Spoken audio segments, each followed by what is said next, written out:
लड़ाई एनडीए और इंडिया के बीच में है, नरेंद्र मोदी जी और इंडिया के बीच में है। India, NDA, can you challenge India? Bhajpa, can you challenge India? तो आज ये 26 पार्टियां हम सब लोग अपने लिए एकत्रित नहीं हुए। हम देश को एक तरफ बचाना है और देश की जनता के मन में एक डर है कि अब क्या होगा, तो हम इतना उनको एक एहसास दिलाना चाहते हैं कि विश्वास दिलाना चाहते हैं, डरो मत, हम है। जैसे एक वो पिक्चर आया था मैं हूं ना, वैसे हम है ना, आप क्यों डरते हो, चिंता मत करो। साथियों, भ्रष्टाचार की इस दुकान में जुटे हुए ये सभी परिवारवाद के कट्टर समर्थक हैं। न खाता न वही, जो परिवार कहे वही सही। लोकतंत्र के लिए कहा जाता है of the people, by the people, for the people. लेकिन इन परिवारवादियों का मंत्र है of the family, by the family, for the family.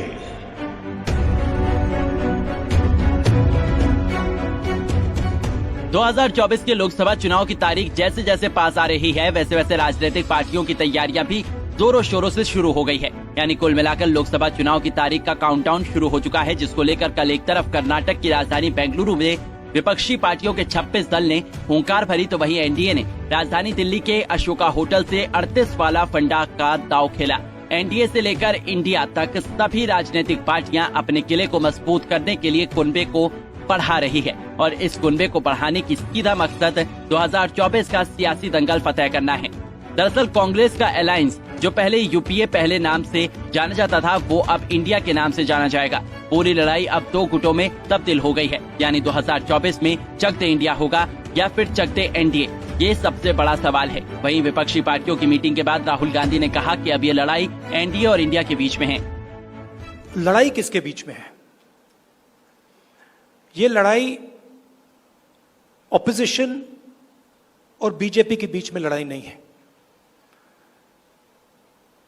देश की आवाज को दबाया और कुचला जा रहा है।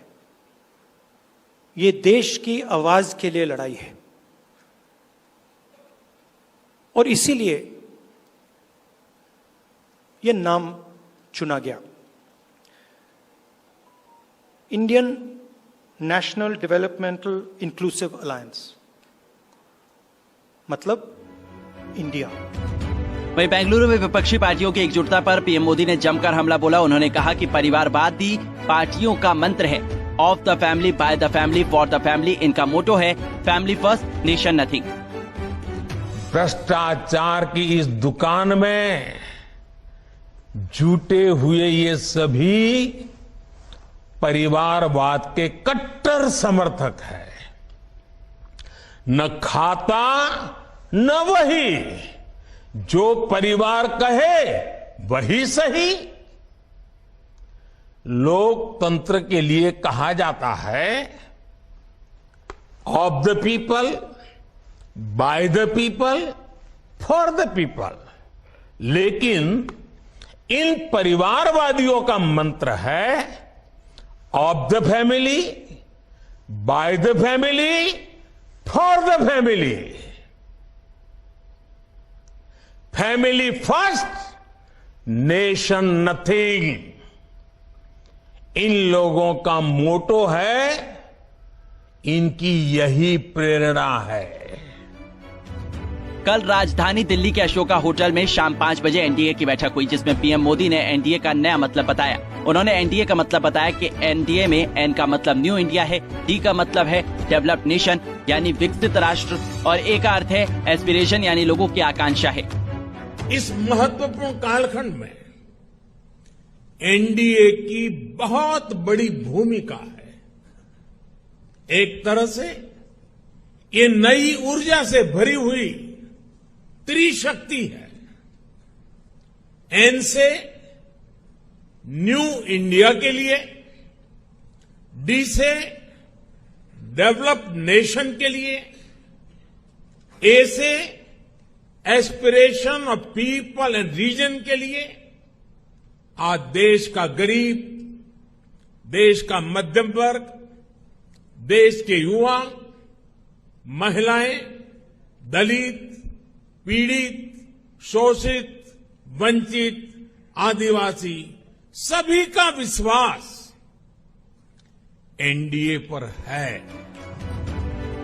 अब सवाल ये उठता है कि आखिरकार बेंगलुरु से जो विपक्षी एकजुटता का दम भरा गया था, उसमें सब कुछ ठीक नजर नहीं आ रहा है, क्योंकि विपक्षी महागठबंधन के सूत्रधार कहे जाने वाले नीतीश कुमार ने विपक्षी गठबंधन के इंडिया नाम पर नाराजगी जताते हुए कहा कि इंडिया में एनडीए के लेटर्स भी आते हैं, जिसके बाद विपक्षी गठबंधन इंडिया ने जीतेगा भारत को अपनी टैगलाइन बनाया है। वहीं दूसरी तरफ सीताराम येचुरी ने कहा कि बंगाल में टीएमसी के साथ हमारा गठबंधन नहीं होने वाला है। बंगाल में left Congress versus TMC versus BJP ही लड़ाई होगी, राज्य आधारित गठबंधन होगा। तो आखिर में अब सवाल यही कि क्या इंडिया नाम से 2024 में विपक्ष का काम बन पाएगा या नहीं। मोदी की टीम 38 वर्सेस विपक्ष का स्पेशल 26। 2024 के रणभेरी की बिगुल बज चुकी है। पहला बिगुल कर्नाटक की राजधानी बेंगलुरु से बजाया गया, तो दूसरा बिगुल देश की राजधानी दिल्ली से। विपक्षी खेमों ने अपना नाम तो चुन लिया इंडिया, मतलब Indian national democratic inclusive alliance, लेकिन 2024 का दूल्हा और सीट शेयरिंग को लेकर सस्पेंस अभी भी बरकरार है। लेकिन सबसे बड़ा सवाल यही है कि 2024 में एनडीए वर्सेस इंडिया में चक दे इंडिया होगा या फिर चक दे एनडीए।